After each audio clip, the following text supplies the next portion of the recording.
Good evening friends. आज का एक बहुत ही इम्पोर्टेंट क्वेश्चन है कि मुझे स्टॉक मार्केट का बिल्कुल भी नॉलेज नहीं है। मैं इन्वेस्ट कैसे करूं, मैं अपनी शुरुआत कैसे करूं। अगर आपको स्टॉक मार्केट का बिल्कुल भी नॉलेज नहीं है, सबसे पहली चीज़ है कि नॉलेज लेना बहुत ज़रूरी है। अगर आपको बेसिक नॉलेज है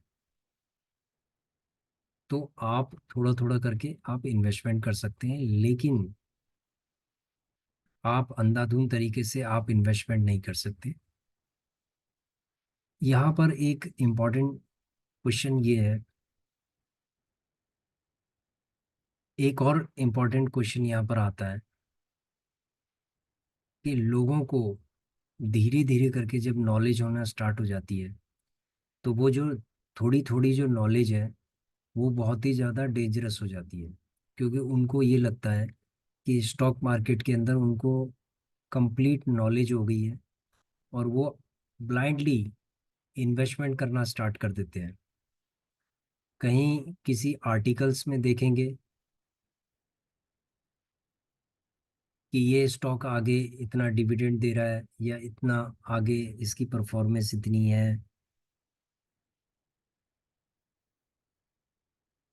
वो रिकमेंडेशन लेना स्टार्ट कर देता है और वो ये सोचता है कि मुझे नॉलेज बहुत हो रही है। तो जो इनकम्प्लीट नॉलेज है वो काफ़ी डेंजरस है स्टॉक मार्केट के अंदर। या तो आपको कंप्लीट नॉलेज है या तो आपको बिल्कुल नॉलेज नहीं है। अगर आप ईमानदारी के साथ अपनी नॉलेज को प्रेजेंट करते हैं तो आप प्रॉपर इन्वेस्टमेंट कर सकते हैं। और अगर आप अपनी नॉलेज को हाइड करके और ये प्रिटेंड करते हैं कि मुझे बहुत सारी नॉलेज है, तो ये समझ लो कि आप अपने आप को एक धोखा दे रहे हैं, अपने आप को चीट कर रहे हैं। क्योंकि यही जो प्रिंट जो प्रिटेंशन है, जो आप प्रिटेंड कर रहे हैं, इसकी वजह से आपको खुद को नुकसान हो सकता है। इसलिए नॉलेज लेना अच्छी बात है, लेकिन पार्शियल नॉलेज के साथ काम करना बहुत ही ज़्यादा डेंजरस है, खासकर स्टॉक मार्केट के अंदर। तो इसीलिए या तो आपके पास बिल्कुल नॉलेज नहीं है, और आप इन्वेस्टमेंट कहाँ से कैसे कर सकते हैं ये हम आपको बता सकते हैं। कि अगर आपको नॉलेज नहीं है, आप इन्वेस्टमेंट कैसे कर सकते हैं, लेकिन रिसर्च आपको खुद करनी है। ठीक है, आइए चलते हैं। देखो, अगर आपको सपोज मान लीजिए नॉलेज नहीं है बिल्कुल भी, और आप सोच रहे हैं कि आप स्टॉक मार्केट के अंदर एक टेस्ट करना चाह रहे हैं कि वास्तव में ये स्टॉक मार्केट है क्या चीज़, तो आप किसी भी स्टॉक के अंदर आप इन्वेस्टमेंट नहीं कीजिए। ठीक है, किसी भी स्टॉक के अंदर आप इन्वेस्टमेंट नहीं कीजिए, चाहे वो कितना भी अच्छा स्टॉक है। क्योंकि स्टॉक्स के अंदर जब भी आप इन्वेस्टमेंट करेंगे तो आप एक प्रॉपर नॉलेज के साथ करेंगे, एक स्ट्रैटेजी के साथ करेंगे, तभी जाके वो आपको बेनिफिट दे सकता है। ब्लाइंडली किसी भी स्टॉक के अंदर आप इन्वेस्टमेंट आपको नहीं करनी चाहिए। अब हम बात करते हैं ईटीएफ की, exchange traded fund. Exchange traded fund क्या होता है कि एक, जैसे मधुमक्खी का गुच्छा होता है, इसी तरीके से बहुत सारे स्टॉक्स मिलकर ईटीएफ बनाते हैं, एक्सचेंज ट्रेडेड फंड बनाते हैं। और एक्सचेंज ट्रेडेड फंड में क्या होता है, रिस्क बहुत ही ज़्यादा मिनिमाइज हो जाता है। क्योंकि बहुत सारे स्टॉक्स मिलके जब एक ईटीएफ बना देते हैं तो उसका पूरा रिस्क को वो मैनेज मैनेज कर लेते हैं। जैसे फॉर एग्जांपल हो गया, अगर आप एचडीएफसी बैंक की बात करेंगे या किसी और बैंकिंग सेक्टर के किसी स्टॉक की बात करेंगे, तो अगर मान लीजिए कि उस स्टॉक के अंदर करेक्शन आ रहा है और आपने उसकी क्वांटिटी ले ली है अच्छी खासी, तो उसके बाद उसका पोर्टफोलियो 60% भी नीचे जा सकता है। ठीक है, 60% इंडिविजुअल स्टॉक नीचे जा सकता है। लेकिन अगर हम इंडेक्स की बात करेंगे तो इंडेक्स के अंदर 60% नहीं जाता। मैक्सिमम अगर करेक्शन होगी, क्रैश होगा, तो ये 20% नीचे चला जाएगा। ठीक है, 20% नीचे जाएगा तो ये रिकवर भी कर लेगा। क्योंकि ईटीएफ के अंदर उन कम सारी टॉप परफॉर्मिंग जो कंपनीज होती हैं उनको लिया जाता है। और जो पुअर परफॉर्मर्स होते हैं उनको यहाँ से बाहर निकाल दिया जाता है, एग्जिट कर दिया जाता है। तो इसीलिए ईटीएफ को अच्छा माना जाता है। और सबसे पहली इन्वेस्टमेंट स्टॉक से बढ़िया ईटीएफ में आप कर सकते हैं। ईटीएफ के अंदर भी आपको कैसे करनी है, एक एक क्वांटिटी, दो दो क्वांटिटी करके आपको इन्वेस्टमेंट करनी है। जैसे फॉर एग्जांपल हम चलते हैं, बैंक बीज है। तो बैंक बीज का मतलब है कि बैंक के स्टॉक्स का ये गुच्छा हो गया। तो ये कुछ बैंक हैं, जैसे 10-12 बैंक है, तो उन उनसे मिला के ये बैंक बीज बनता है। आइए चलते हैं हम इसके चार्ट पे।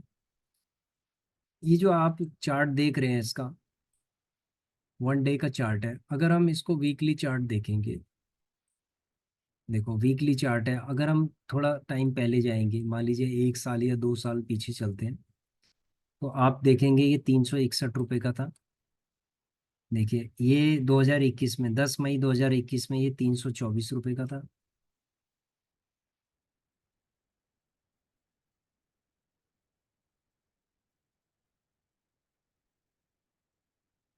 30 मई 2022 में ये लगभग 330 रुपये का था।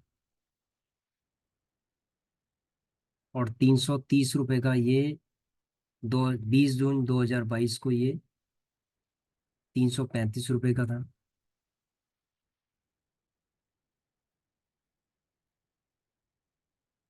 अगर हम चलते हैं थोड़ा और आगे, तो 20 मार्च 2023 को ये 414 रुपये का था। 30 अक्टूबर 2023 को 438 रुपये का था। और आज ये 502 रुपये का है। तो आप समझ सकते हैं कि कितनी ग्रोथ इसने धीरे धीरे करके दी है। देखो ईटीएफ धीरे धीरे करके चलते हैं, लेकिन क्या होता है, इनकी जो चाल है बड़ी कांस्टेंट रहती है।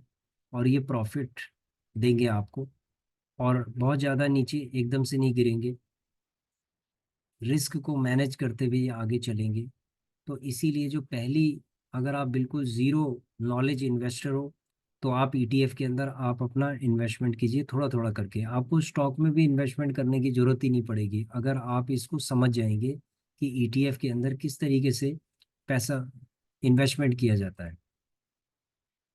तो हमारे कुछ, जैसे बैंक बीज हो गया, पीएसयू बैंक बीज हो गया, पब्लिक सेक्टर अंडरटेकिंग बैंक बीज हो गया, जैसे एसबीआई बैंक हो गया, कैनरा बैंक हो गया, यूबीआई हो गया। तो इस तरीके की जो पब्लिक है अंडरटेकिंग जो बैंक्स हैं वो इसके अंदर है। ये 82 रुपीज़ का है ये।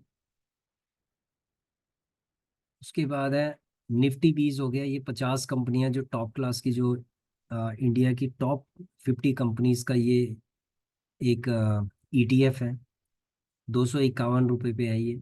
जूनियर बीज है कि नेक्स्ट 50 है कि 50 के बाद जो कंपनियां हैं, ये उनका है जो 719 रुपये का है। बहुत ज़्यादा इसमें ग्रोथ है, निफ्टी 20 से भी ज़्यादा ग्रोथ है, 719 रुपये का हो चुका है ये। जबकि ये, अगर हम इसका चार्ट देखेंगे ना, आप अब इसका चार्ट देखिए, तो अभी ये 500 के आसपास था कुछ टाइम पहले। देखो ये 400, 1 मिनट, ये देखेंगे 458 रुपये का था। 26 अक्टूबर 2023 को ये 458 रुपये के आसपास था, 460 है। उसके बाद आज ये 700 समथिंग हो गया है। ठीक है, इसका रेट देखो आप, 721 रुपये का रेट हो गया। तो कितनी तेजी से ये ग्रो कर रहा है। ये 1000 रुपये पे अभी चला जाएगा। बहुत महंगा ईटीएफ हो चुका है ये।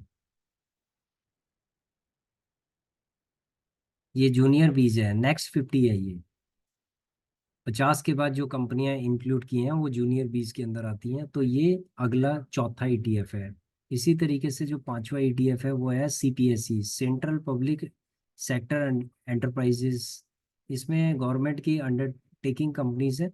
इसका भी, इसने भी 1 साल के अंदर डबल रिटर्न दे दिया है। देखिए आज ये कितने रुपए पे चल रहा है, 90 रुपए पे। अगर हम थोड़े टाइम पहले चलेंगे, 90 पे, देखो 30 अक्टूबर 2023 को ये कितने का था, 51 रुपये का था। ठीक है, 51 रुपये का। हाँ, अगर हम थोड़ा और टाइम पहले चलेंगे कि 21 अगस्त 2023 को, तो ये 47 रुपये का था। तो आप देख सकते हैं डबल हो गया। ठीक है सेम, डबल हो गया ये बिल्कुल। इसने 100% का रिटर्न दे दिया।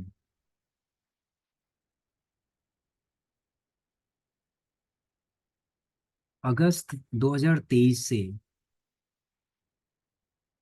अगर हम बात करें मई की, तो अप्रोक्सीमेटली 9 महीने के अंदर इसने 100% का रिटर्न दे दिया है। तो आप समझ सकते हैं कि ये स्टॉक से बढ़िया है ये नहीं, बताइए। उसके बाद चलते हैं ICICI B22, यानी कि 22 कंपनियों का ये ग्रुप है। 22 कंपनियां, टॉप क्लास की 22 कंपनियां, जैसे ITC, L&T, NTPC, power grid corporation, axis bank. तो ये जो कंपनियां हैं, ये 22 कंपनियां, ये टॉप क्लास की कंपनियां हैं। इसमें गवर्नमेंट की कंपनियां, कुछ प्राइवेट कंपनियां हैं, हाई परफॉर्मर कंपनीज हैं। तो इन कंपनी से मिलके ये बना हुआ है। तो ये भी एक अच्छा ETF है। उसके बाद चलते हैं हम।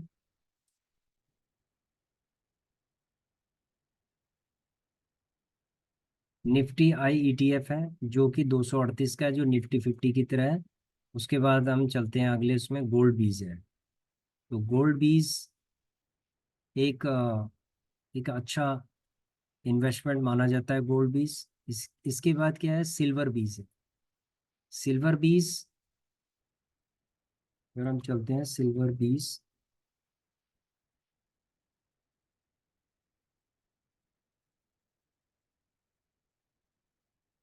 गोल्ड बीज के बाद है सिल्वर बीज। सिल्वर बीज भी एक अच्छा वो माना जाता है। एक मिनट, हम इसको दिखाते हैं आपको।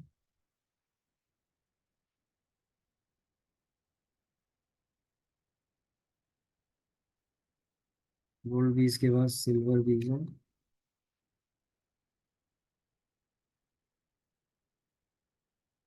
देखो गोल्ड बीज का अगर हम दिखाते हैं आपको चार्ट, तो कितनी तेजी से इसने ग्रो किया है गोल्ड ने। ये देखिए, अगर थोड़े टाइम पहले अगर आप देखेंगे तो 48 रुपए का था, और आज कितना हो गया है, 61 रुपए के आसपास हो गया है। तो आप देख सकते हैं कितनी ग्रोथ है गोल्ड के अंदर। इसी तरीके से सिल्वर के अंदर तो इससे भी ज़्यादा ग्रोथ है।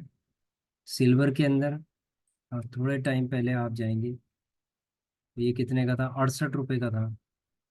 ठीक है, 13 नवंबर 2023 के आसपास।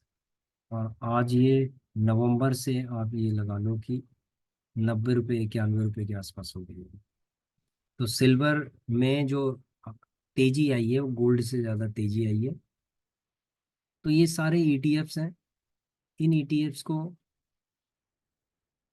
आप थोड़ा थोड़ा करके ले सकते हैं, एक एक क्वांटिटी ले सकते हैं। और ये इंडेक्स की तरह मूव करते हैं, जैसे इंडेक्स मूव करता है वैसे ये मूव करता है। जैसे बैंक बीज है, तो बैंक बीज का जो इंडेक्स है वो क्या है, देखो बैंक बीज का जो इंडेक्स है, अगर हम चले तो ये बैंक निफ्टी का, बैंक निफ्टी का अगर हम चार्ट देखेंगे, तो जैसे ये नीचे की तरफ जाता है, तो वैसे ही ये बैंक बीज भी नीचे जाएगा। जैसे ये ऊपर जाएगा तो बैंक बीज भी ऊपर जाएगा। इसी तरीके से अगर हम निफ्टी 50 की बात करें, तो जो निफ्टी बीज है वो भी, अगर ये नीचे जाएगा तो निफ्टी बीज भी नीचे जाएगा। तो इसी को वो कॉपी कैट करता है, इसी को फॉलो करता है वो। ठीक है, तो ये जो ETFs हमने बताए हैं, तो अगर आपको बिल्कुल बेसिक नॉलेज नहीं है, तो आप एक एक क्वांटिटी, सबसे पहले एक एक क्वांटिटी आप ले सकते हैं इनकी। और एक एक क्वांटिटी के बाद फिर आप अपनी रिसर्च कर सकते हैं कि कौन सा ETF आपके लिए अच्छा है। तो इस तरीके से आप धीरे धीरे करके आप अपना इन्वेस्टमेंट भी कर सकते हैं, अपनी रिसर्च करके। तो ये हमने उन लोगों के लिए बताया है जिनको बिल्कुल भी बेसिक नॉलेज नहीं है स्टॉक मार्केट का। वो लोग ETF के ऊपर आ सकते हैं, और ETF के ऊपर ही उनको काम करना चाहिए। ठीक है, तो आशा करता हूँ कि मैंने जो क्वेश्चन था, जिसका भी क्वेश्चन था कि मुझे स्टॉक मार्केट में बिल्कुल भी नॉलेज नहीं है, मैं इन्वेस्टमेंट कैसे करूँ, कहाँ करूँ, तो ये हमने क्लियर कर दिया है। इसके अंदर उनको बिल्कुल भी लॉन्ग टर्म में तो बिल्कुल भी उनको नुकसान नहीं है। हमने चार्ट भी दिखाया था इसके अंदर, की चार्ट की जो ग्रोथ है वो भी दिखाई है हमने चार्ट के थ्रू। तो एविडेंस आपके सामने है। ठीक है, ईटीएफ में कभी भी नुकसान नहीं होता है। थोड़े टाइम के लिए करेक्शंस आ सकती है, लेकिन इसका जो चार्ट है ये ऊपर ही जाना है। जैसे नेक्स्ट जो निफ्टी 50 का हमने बताया था आपको, जूनियर 20 का, जूनियर 20 के अंदर आपने देखा होगा कि उसमें कितनी तेजी से ग्रोथ आई है। गोल्ड के अंदर, सिल्वर के अंदर, बैंक 20 के अंदर, निफ्टी 20 के अंदर। तो ये जो ईटीएफ्स हैं इनके अंदर ग्रोथ है, स्टॉक से ज्यादा ग्रोथ है, क्योंकि ये स्टॉक्स का एक बंच है। जब स्टॉक के अंदर अच्छी मूवमेंट आएगी तो इनके अंदर भी आएगी, लेकिन इनके अंदर आपको नुकसान नहीं है बिल्कुल भी। ठीक है, तो as a naive investors you can invest in the ETF which can give you growth and very very little risk. Okay, hope I satisfied your I satisfied your question, and जो आपका क्वेश्चन है वो आप satisfied हो गए होंगे मेरे answer से। तो आशा करता हूँ कि आपको ये वीडियो बहुत ही अच्छा लगा होगा। तो कोई भी अगर आपको फर्दर कोई क्वेश्चन ऐसा रेज होता है आपके माइंड के अंदर, तो आप हमें कमेंट कर सकते हैं, उसके ऊपर हम एक वीडियो बना सकते हैं।